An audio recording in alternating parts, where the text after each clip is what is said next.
हमारे चलन से, हमारे व्यवहार से, हमारे बोलने से, देखने से लोगों को पता चलता है। तो मैं समझता हूँ मैं अधिक आज क्लास नहीं कराऊँगा। आप सबका स्वागत है, सम्मान है। और जो हमारे मॉनिटर्स हैं, जो 7-8 भाई विशेष पेपर चेक करते हैं, नंबर देते हैं, पेपर बांटते हैं, पेपर लेते हैं, उन सबको आप एक बार जोरदार ताली बजाएं।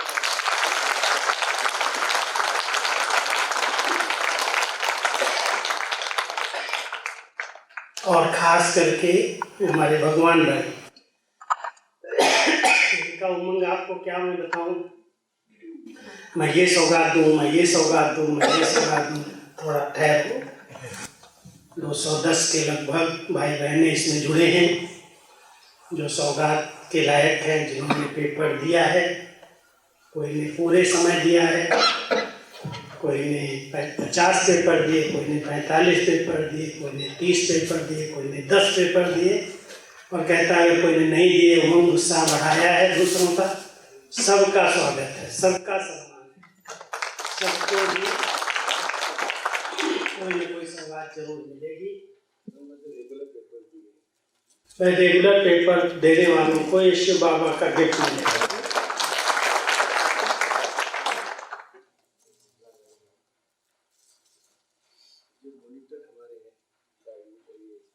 स्पेशल शिव बाबा ये लाइट है, रखने वाला है, चिपका सकते हैं ऐसे। मनी टेक्स का मिलेगा।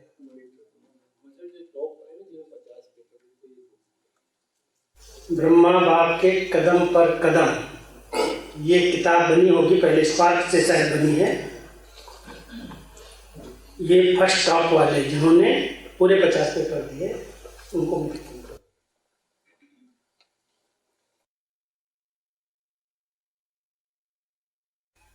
ये वृत्ति और दृष्टि, ये बुक सबको मिलेगी, जो भी है पेपर दिया या नहीं दिया, सबके लिए।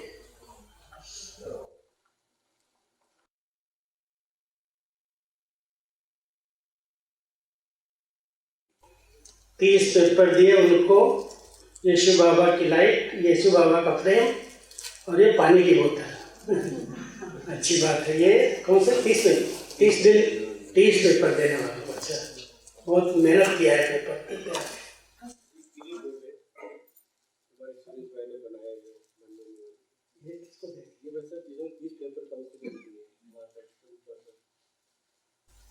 ये दादी जी का फोटो है, निमित्त निर्माण निर्मल वाणी। और ये पैड है, इसके अंदर आप कागज रख करके पत्र भी लिख सकते हैं, मुरली भी लिख सकते हैं। बहुत अच्छा क्लिप बोर्ड है ये। इसके अंदर बहुत अच्छा बनाया है। 30 से ऊपर जिन्होंने पेपर दिए उनको ये डायरी भी मिलेगी।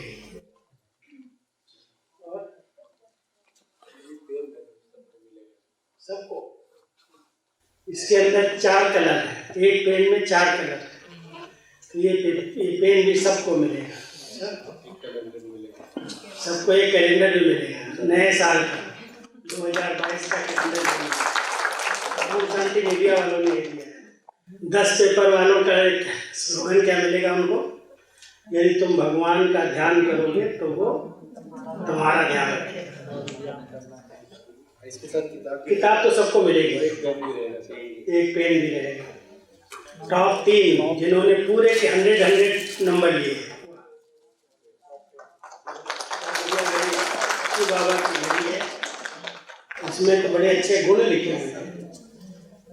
आशीर्वचन, शुभ भावना, रहन दिल, दुआएं, पवित्रता, खुशियाँ, सुख, आनंद, ज्ञान, प्रेम, शक्ति, शांति, 12 गुण लिखे हैं।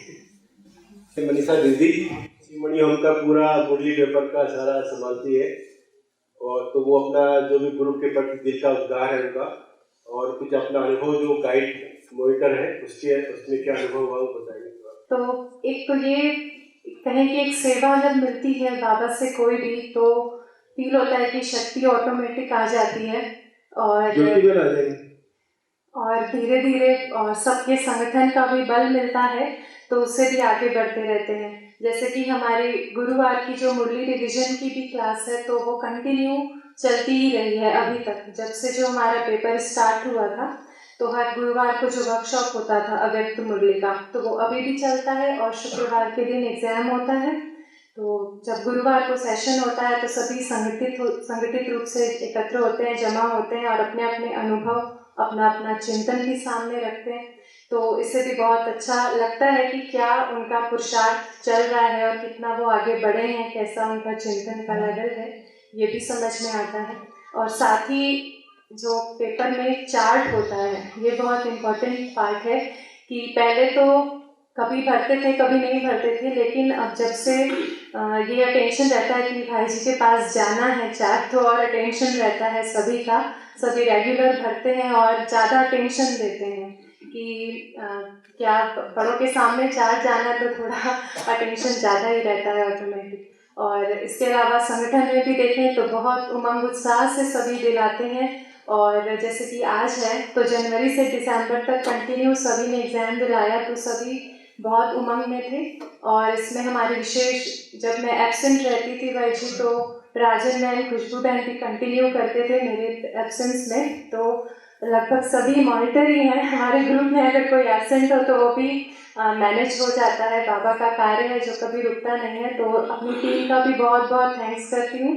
और सभी हमारे भाई बहनों की ओर से भाई जी का, भगवान भाई जी का भी बहुत बहुत दिल से धन्यवाद है। और जब तक जीना है तब तक मुरली तो पढ़ना ही है, साथ ही मुरली का एग्ज़ाम भी दिलाते हैं। तो मुरली टेस्ट का जो मेरा पर्सनल अनुभव रहा है कि मुरली टेस्ट अर्थात स्वयं की सेवा और दूसरों की सेवा, क्योंकि जब हम मुरली पढ़ते हैं तो मुरली की बातें सदैव स्मृति में रहती हैं और ज़िंदगी के किसी न किसी मोड़ पे तो इसका यूज़ होता ही है।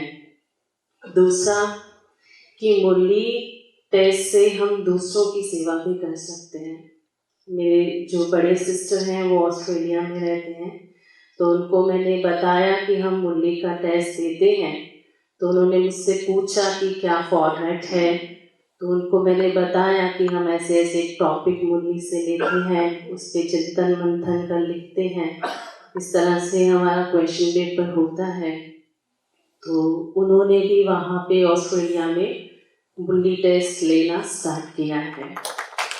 तो ये मेरा अनुभव है कि मुरली जो है स्व उन्नति, मुरली का जो टेस्ट है स्व उन्नति के लिए है, तो ये सबको देना चाहिए, मिस नहीं करना चाहिए। ओम शांति। लेकिन मेन बात है जो चिंतन लिखते हैं ना, भगवान भाई भी पढ़ते हैं, भाई साहब को भी देते हैं, वो चिंतन लिखते हैं। एक परीक्षा में तो लिखते ही, लेकिन क्या कोई रोज लिखता है अपनी डायरी में? देखो, क्योंकि डायरी लिखना ये स्वोन्नति की बहुत बड़ी सीढ़ी है या मदद करता है। और अगर अपनी बुद्धि को, जैसे ज्ञान और योग दोनों जरूरी है, तो योग के लिए भी ज्ञान बुद्धि में रहना बहुत आवश्यक है। लेकिन अगर हम अच्छी तरह से स्टडी नहीं करते, ध्यान नहीं देते, केवल सुनते या केवल पढ़ लिया, ऊपर से डालने की प्रोसेस करते, अंदर से कुछ नहीं निकालते, तो धीरे धीरे आप ब्रेन डल हो जाएगा।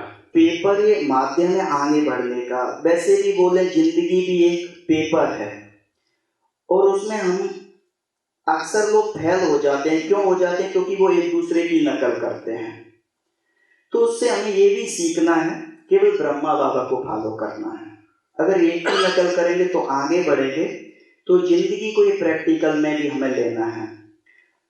और सबसे पहले हम देखें ये ज्ञान है, ज्ञान से ही मम्मा नंबर 1 में चली गई। ब्रह्मा बाबा भी 60 साल का था, लेकिन 93 साल तक की आयु में एक दिन भी मुरली मिस नहीं की बाबा ने। तो ये वही मुरली है। तो बाबा बोलता है ना, कभी बीमार हो जाओ, कुछ भी हो जाओ, स्ट्रेचर पे हो, तो भी मिस नहीं करना है। तो ये ज्ञान की ऊंचाई है, ज्ञान की गहराई, इससे हम आगे बढ़ सकते हैं। तो हमें ये जीवन में लाना चाहिए। विशेष तो खुशी होता है, जब से ग्रुप में जुड़ा हूँ तब से मेरे को पर्सनल बहुत अनुभव हुआ कि इतना सब भाई जी और बहन जी से इतना सम्मान देते हैं, एक दूसरे को रिस्पेक्ट भी देते हैं, आगे भी बढ़ाते हैं। तो सबसे बड़ी खुशी परिवार में ये मेरे को देखने को मिला और प्रैक्टिकल अनुभव हुआ। बाकी पुरुषार्थ के लिए तो सब पुरुषार्थ करते हैं, पहले भी करते थे, लेकिन जो ये मुरली परीक्षा और जो रेगुलर जो दिनचर्या है एक ग्रुप का, वो मेरे को बहुत अच्छा लगा। उसके माध्यम से मैं बहुत पुरुषार्थ में भी मेरे को बहुत इंटरेस्ट लगा और उसके बाद मैं बहुत बिजी होते हुए भी मेरे को मन बहुत अच्छा अनुभव होता था कि मैं इससे पहले बहुत वो होता था सेवा में कि बिजी होने के कारण कभी कभी चिड़चिड़ापन मूडअप हो जाता था, लेकिन जब से ग्रुप में जुड़ा तब से बहुत अच्छा अनुभव हुआ।